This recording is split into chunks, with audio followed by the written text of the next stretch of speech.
Welcome to the Annotated Jack, Non-Productive's late-to-the-party rewatch of Samurai Jack. It's been 15 years since Genji Tartakovsky's groundbreaking animated series first went on the air, and in preparation for its upcoming 5th season, we're rewatching every episode of the original show. Hello everyone, and welcome back to our Samurai Jack rewatch. This week we are talking about Samurai Jack Episode 8, Jack versus Mad Jack. I'm James Carolyn, and I'm joined not at all in studio by... Jack. We say Jack a lot in the opening of this show. There's like 4 Jacks per second. But I'm not Jack, I'm Frank. How are you all doing? This episode has like 3 Jacks in the name. Yeah, that's right. There is. Good count. Yeah, there are a lot. This is a... evil doppelganger episode. That old trope. We find our hero Jack fighting against his. Actually, you know what? Evil is wrong. He's not an evil doppelganger. He is a mad doppelganger. Pretty interesting. Yeah, so I like this episode, and I don't. I really seem to like the beginning of the episode and the end of the episode. I think the Mad Jack part of the episode is actually the part I like the least. Really? Why is that? Why do you think that is? You know, and this is maybe sort of my fanboy thing coming out, or my expectations of a thing make me not enjoy it. But I like that Jack is kind of a stoic character, and I guess it makes sense that his opposite, his internalness would be different. But when Mad Jack comes onto the scene, he's very talky. And I didn't like that. I wanted Jack's kind of evil side to also be stoic. I think that would be way too hard to read on the screen. I mean, there's a lot. They do wonderful jobs with visual cues, the orange behind Mad Jack's eyes, and what have you, and the voice that we're given. But I don't know if you could. I don't think if they were both just quietly glaring at each other would deliver. I think there is a lot to like about the beginning, though. I'll give you that. What I want to talk about right off the bat is the Mos Eisley scene, right?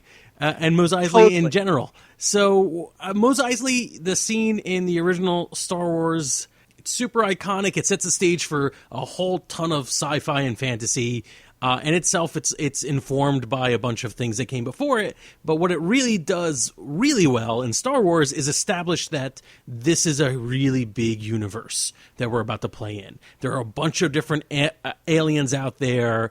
There's a bunch of culture there, kind of all tied up. The fact that you've got a bunch of weird aliens and they're all together and no one's going, "That's an alien," it informs a lot of the audience, and that works the same way in this, probably our second major cantina scene. We've had bazaars, we've had taverns, we've had bars, but in that first episode arc when Jack first shows up in the future, and here even more so, this is just a bunch of scumbag alien bounty hunters hanging around, causing trouble, and all Jack wants is some hot water for his tea.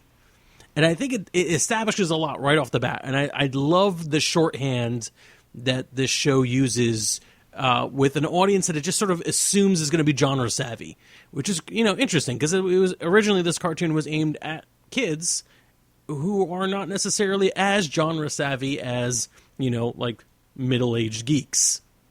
Right. No, I love how this scene kind of harkens back to Star Wars and the things we love about Star Wars, as you said. I'm watching it with Katie, and Katie's the first thing she mentions is how much that scene reminds her of Star Wars. I think you really hit the nail on the head there. I'll bring up a fun factoid. The music they're playing for this scene that's being played on the jukebox or jukebox-like thing is a song called Soul Bossa Nova. And if you recognized it, it's because it's also the classical piece that was adapted into the Austin Powers theme. Oh, Lord. The do-do-do-do, do-do-do-do-do. All right. So that's a fun tidbit. I did not notice. I did not know that. Now that you do it in my ear, I could definitely hear it. That's interesting. The mace dance is on point. That one alien with the mace dance, beautiful. beautiful. And of course, we I love also how when we go right into the kind of in the same way you said how this kind of harkens to such a larger universe. I love how they kind of follow that theme through into Jack's confrontation with the couple of different bounty hunters. Mm-hmm. You have the one that looks like Chewbacca, right, but then you have right into like the Star Wars thing. Right. Yeah, the fuzzy ball thing. Mm-hmm. And then you get the monkey thing with the paws that come out. You have the guy who's riding the like robotic elephant, who's kind of like an Australian hunter. Like they give such a broad stroke of like how many people could actually be looking for Jack and how many enemies he's going to have to come up against. I think it's just really cool and really satisfying. And it does some of that cool stuff that Samurai Jack does when he fights. And then I just love how satisfied I am at the end when he just screams out, "Who else wants some?" You know? Yeah. I agree. These are a fun chain of battles. So one thing, I want to go back to these fights for a particular thing.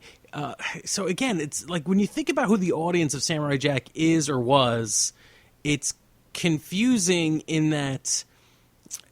All right, so like I was fully grown by the time I first watched Samurai Jack, and I noticed all the little hints and the throwbacks and the suggestions and the references that they were using in all the design for these creatures. You've got that monkey thing with the robotic finger that's like a tentacle. There was like 5 or 6 villains from 80s cartoons that inexplicably had like extendo limbs, as if that were like a thing that made them more frightening. Whether it was fingertips or hands or necks, just like these mechanical limbs that would just stretch out at you, which, is not the most intimidating thing in the world, but it was a trope at the time for these cartoons. And this thing is hitting on, and this series of battles hits on all of them. I find it interesting that you think that the big game hunter was Australian, because that's what I thought of at first too, but then I rethought it. I'm like, no, he's a lion. There's a Russian bear, which is a pretty point-on stereotype. He was a lion, and I think he's actually an African big game hunter. I guess an African big game hunter. He's on an elephant. So I say he's Australian because he's actually a character. Right. That's a cameo from Hunter, spelled with a U. It's a Dexter's Lab character. Yeah, from Dial M for Monkey. In Dexter's Lab, I'm pretty sure he has an Australian sort of accent going on. And if you look at his hat, it does have that kind of. There are subtle people who are more aware of big game hunter hats will tell you that kind of like folded thing was probably the cue for us to think big game hunter rather than or Australian rather than African big game hunter. But that's pretty awesome that they managed to sneak in a Dexter's Lab reference in the middle of this thing. I very much was excited by that. As you were talking about referencing back to other cartoons, the line "Who else wants some" is actually a line that is used in 2 other episodes that Gendry Tavowski was involved in. It's at the end of the Dodgeball episode of Dexter's Lab when Dexter defeats all his opponents in Dodgeball. It's also in the episode of the Powerpuff Girls Bubble Vacious. There's a big Bubbles is in a big training program, and after she defeats it, she also exclaims, "Who else wants some?" Yeah, I read those 2 trivia facts too. I'm not sure how much. I mean, definitely it's in work he's done, but it's also like super iconic on its own. Just a guy right. who goes through hell and just scream like the fact that the "Who wants some" is is the best thing to shout out after a chain of getting your ass beat for no reason, and then it like following it up with the sandal snap, like it's perfect. You get like it's what you don't need exposition to explain if you have good voice acting and good direction. that snap was like his mind snapping, and it's perfect. I really did enjoy that. Was like one of my favorite scenes from the entire episode.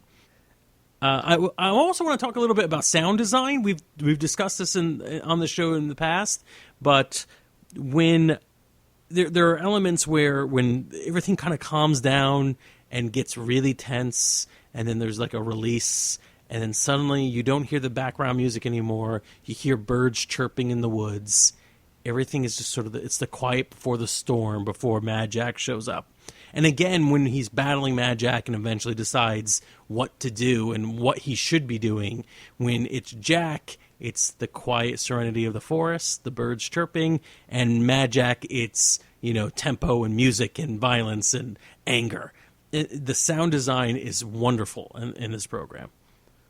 It's funny, too, because I feel like most people, when they think of Samurai Jack, like nostalgically, they're like, oh, man, Samurai Jack is such a cool visual style. But, I agree with you, Frank. I feel like the more we watch, the more impressed I am with just how much detail is put into the sound design. Mm-hmm. Contrarily, a thought I had while we were watching the other day was how I almost wish I was watching this show on a 4:3 television. The show, particularly in the fight with Jack versus Mad Jack, really loves to play with aspect ratios. And since the show was originally done in 4:3, I'm wondering if I'm losing some of that intended that artist intended vision by taking the screen from a 4:3 to a 16:9 to a 16:10 to like a couple of individual boxes inside of a 4:3. It really loves to play with aspect ratio and negative space in a way that is really interesting. And I almost feel like I'm missing out by having these two big black bars on the side when I'm watching. That's a very interesting point I hadn't thought about. But yeah, the negative space used to frame the shots it's definitely part of, in the same way the sound design, the silence is sometimes telling part of the story. I'm sure we're getting a strange new version of Samurai Jack 15 years later. Huh. Well, just to wrap it up on that final battle with Mad Jack, I appreciate that. I think a character like Jack, you can easily dismiss or forget the nature of his stoicism, the nature of his inner peace and his mission, simply because silence, it doesn't speak very loudly. You won't hear him repeating over and over again how he's unlike other heroes because it's not all about violence for him. And I think this was a good way of showing it, what Jack could be. And the reflection of himself as just as crazed and enraged as his mad version in his own sword, both underlines this is a magic sword. It underlines that our hero is a peaceful man. It underlines the fact that that violence is not the solution for everything. I think it's whether or not you enjoyed the battle itself, which I actually did enjoy, I think it was a very good message to leave us off on. And I think overall, like a pretty solid episode, even though it's just a bunch of mook battles and a mirror fight.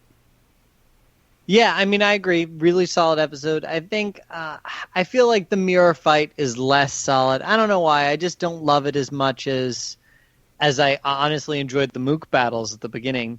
I think it ends on a really great note. I love kind of Jack, looking up at the sky or talking to the nothing, saying, I know you're watching and that these tricks are getting old.